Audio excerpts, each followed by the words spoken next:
Hello mga boss, nandito na naman ako para magturo ng mga preparasyon para sa mga alanganin na posisyon. Pero bago ang lahat, ang tutorial na ito ay hatid sa inyo ni Mr. Billiard Coach.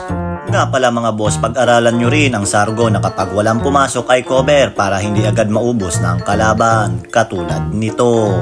O diba, cover na cover, perfect. At dapat din kapag may pumasok ay benta para maubos mo kaagad at manalo. Katulad nito. O diba, bentang benta. At dyan pa lang matatakot na ang kalaban mo. Sa posisyon niyang ito ay magkalapit ang 9 at 10 pero kailangan mong pulsuhan at kapag pinabalik mo naman ay pwedeng may scratch ang pamato o mabitin naman. Kapag kinontrol mo naman ay pwedeng mapakapal katulad nito at wala kang kalaban-laban. Kung sakali naman na pumasok ay pwedeng ganito ang mangyari, malayo ang pamato katulad nito, may sablay. O diba, sumablay nga.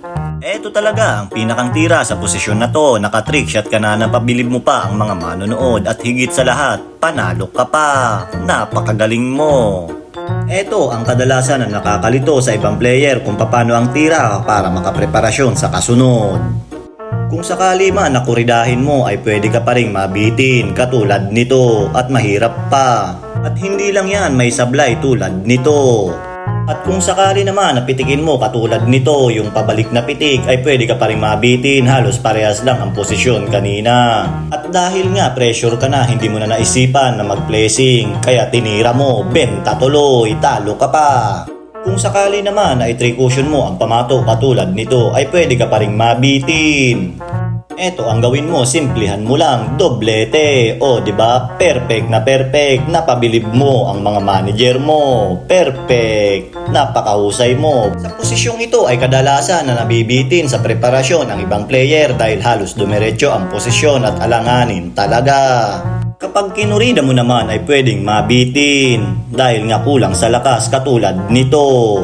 Tingnan mo naman, problema na naman. Kapag tinira mo naman ang pektus ay papasok ay pwede pa rin mabitin katulad nito dahil nanggigil ka sa pamato. At tingnan mo ang preparasyon mo. Ito ang pinakang tamang gawin. Inirekomenda ko to sa inyo. Dobletehin nyo, dalawang banda. At tingnan nyo yung resulta. Panalong panalo ka. O diba? Tingnan mo ang mga manager mo. Hangang-hanga sa'yo. Sa posisyon naman na ito ay pwedeng mapalakas katulad nito. O diba, hindi na benta, mahirap na. At kung gusto mo naman patamaan ng G's pero naninigas ka na ay pwedeng mangyari to. Pwedeng malaylay katulad nito. O diba, ang hirap ng tirahin. Eto talaga ang pinakang tira. Sputnik, ibabaw lang, walang pektus. Hindi palalayo ang pamato, bentang benta. Tingnan mo ang mga manager mo, tuwang-tuwa na naman. Dito nga ay naalanganin ka pero pag kinontra mo ay pwedeng dumating lang sa gitna ang pamato at maalanganin ka. Kapag pinaikot mo naman ay pwedeng sumablay dahil lalakasan mo ang tira plus pektus pa. Tingnan mo ang mga manager mo, nadismaya.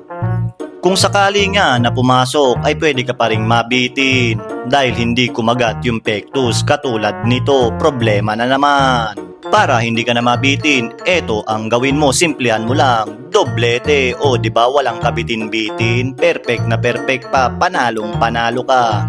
Gawin mo yon sa tunay na laban para mapahiyaw mo yung mga tao at mapapalakpak. Tandaan mo, diskarte mo ang masusunod dahil ikaw ang naglalaro.